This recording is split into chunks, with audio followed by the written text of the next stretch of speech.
The silence in the hospital corridor was deafening, broken only by the rhythmic squeak of wheelchair wheels against polished linoleum. 16-year-old Emma Richardson sat motionless, her once vibrant eyes now dulled by months of isolation, watching through the glass as her former classmates laughed and chatted in the patient lounge. 6 months ago, she had been captain of the cheerleading squad, homecoming queen, the girl everyone wanted to be around. Now, after the car accident that left her paralyzed from the waist down, she had become invisibly a ghost haunting the halls of her own life. Her father, Marcus Richardson, CEO of Richardson Industries and one of the most powerful men in Seattle, paced frantically outside her room, his phone pressed to his ear. "I don't care what it costs," he barked into the device. "Find someone who can help her." Anyone. But money couldn't buy what Emma needed most: to acceptance, friendship, and the simple acknowledgement that she was still the same person inside. Down the hall, Jake Martinez mopped the floors with quiet efficiency, his 8-year-old son Carlos sitting nearby doing homework at a small table the hospital staff had grown accustomed to seeing. Jake worked 3 jobs to make ends meet since his wife Maria had passed from cancer 2 years earlier, and the night shift at Seattle General was one of them. Carlos often had to come along when childcare arrangements fell through, but the boy never complained. He was wise beyond his years, having learned early that sometimes life hands you circumstances you never asked for. It was Carlos who first noticed the girl in the wheelchair sitting alone every evening, staring out at the city lights, while the adults hurried past, averting their eyes from what made them uncomfortable. The 8-year-old saw something different. He saw loneliness that mirrored his own. "Papa," Carlos whispered one Thursday night, tugging on Jake's uniform sleeve. "Why is that girl always by herself?" Jake followed his son's gaze to Emma, who sat silently in her wheelchair near the large windows. He'd seen her many times over the past few weeks, always alone despite the expensive clothes and the constant stream of her father's business associates who visited but never stayed long. "Some people don't know how to act around others who are different, my Joe," Jake explained gently. "It scares them, even when it shouldn't." Carlos frowned, his dark eyes filled with an empathy that adults often lost somewhere along the way. "But she looks sad. Like how I felt after Mama died." The comparison hit Jake like a physical blow. He remembered those first months after Maria's death, how people had stopped inviting them places, how conversations died when he walked into a room, how his grief had made others uncomfortable. The parallel wasn't lost on him. That Friday evening, Carlos made a decision that would change everything. While Jake finished cleaning the East Wing, the boy approached Emma's wheelchair with the fearless compassion that only children possess. "Hi," he said simply. "I'm Carlos. You look sad." Emma startled, not used to anyone addressing her directly anymore. She looked down at the small boy with the serious expression and gentle smile. Yes, I guess I am sad. My mama died," Carlos said matter-of-factly. "That made me really sad too. But my papa says sadness is like rain. It feels terrible when you're in it, but it helps things grow." Something in Emma's chest loosened for the first time in months. Here was this child, speaking to her like she was a real person, not a problem to be solved or a tragedy to be pitied. "I'm sorry about your mom," she said softly. "Thank you. I'm sorry you're sad too." Carlos climbed onto a nearby chair so he could see her better. "My papa is really kind. He makes the best pancakes, and he tells funny stories about when he was little in Mexico. Maybe you could meet him." When Jake found his son chatting animatedly with the girl he'd only observed from a distance, his first instinct was to apologize and pull Carlos away. But something in Emma's expression stopped him. For the first time since he'd been working there, she was smiling. "I'm Jake Martinez," he said,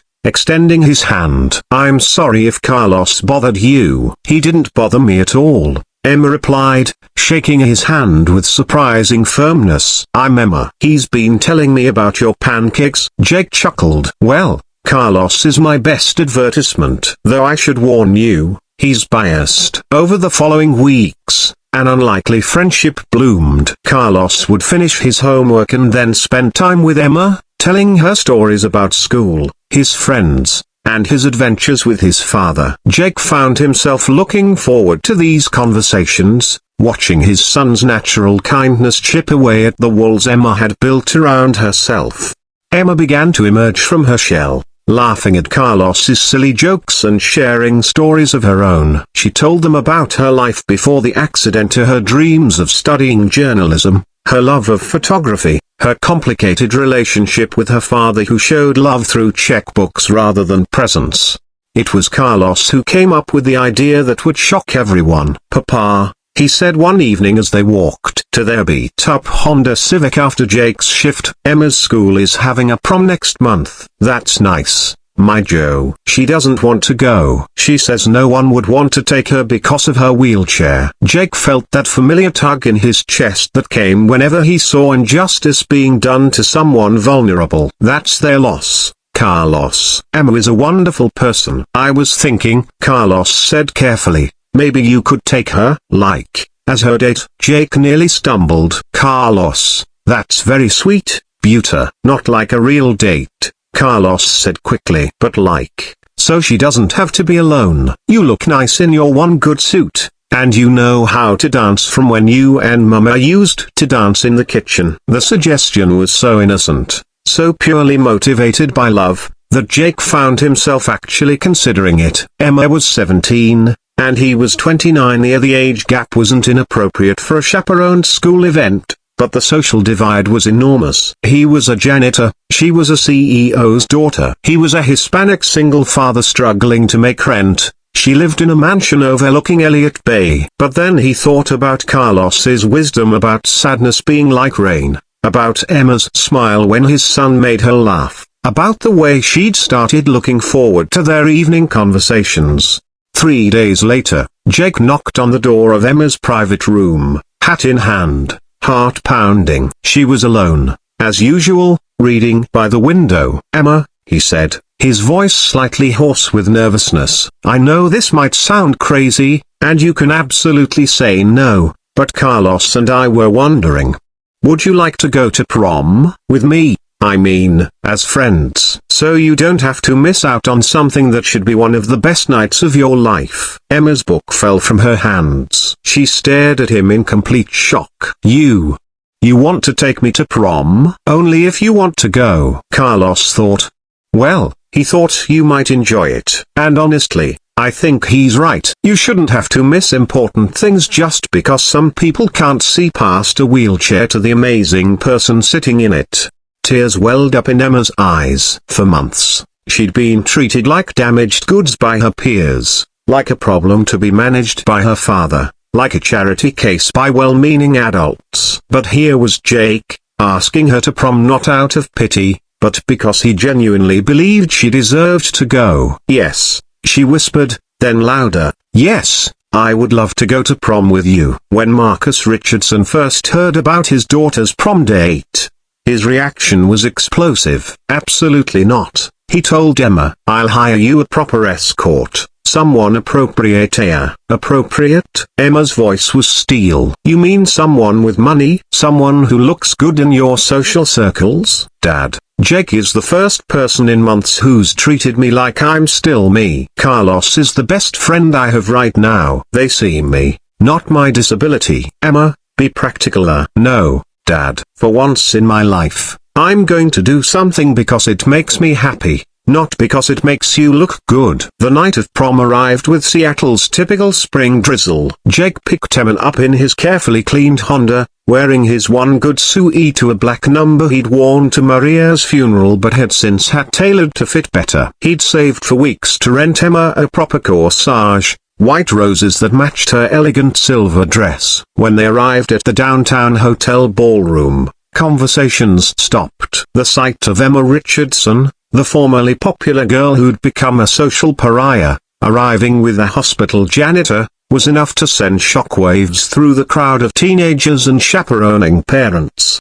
Jake felt the weight of every stare, every whispered comment. His hand tightened on Emma's wheelchair handle, and he leaned down to whisper, We can leave if you want. Emma straightened her shoulders and looked out at the sea of shocked faces. Not a chance. I've been looking forward to this for weeks. What happened next would be talked about for years in the halls of Lakeside Prep. Instead of being embarrassed or trying to hide, Emma and Jake owned the evening. Jake had indeed learned to dance from Maria, and he adapted every step to accommodate Emma's wheelchair, spinning her gracefully across the floor while she laughed with pure joy.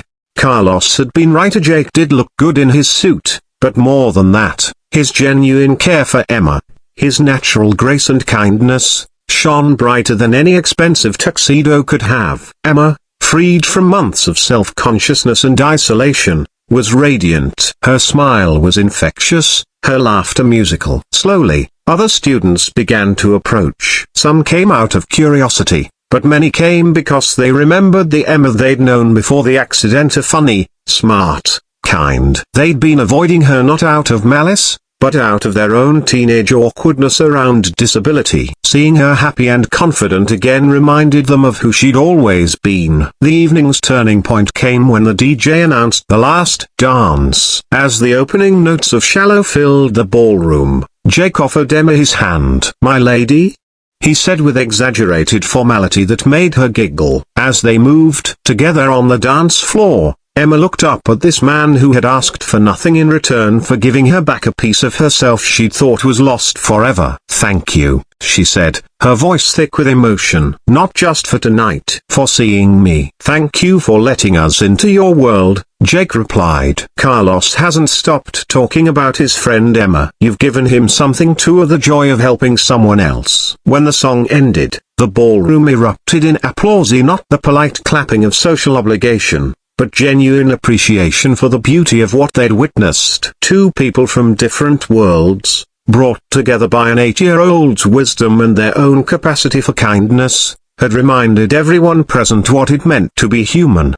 Marcus Richardson, who had shown up at the hotel to check on things, watched from the doorway as his daughter glowed with happiness. For the first time in months, she looked like herself again. When Jake approached him after the dance, Marcus expected defiance or awkwardness. Instead, he found dignity and respect. "Mr. Richardson," Jake said simply, "thank you for raising such an incredible daughter." Marcus found himself speechless, humbled by the genuine affection in this man's voice when he spoke about Emma. 6 months later, Emma started her senior year not as the girl in the wheelchair, but as Emma, photographer for the school newspaper, mentor for younger students with disabilities, and advocate for accessibility improvements that would help future students. Her friendship with Carlos continued to flourish, and Jake had become like a second father to her, filling gaps that Marcus was finally learning to recognize in himself.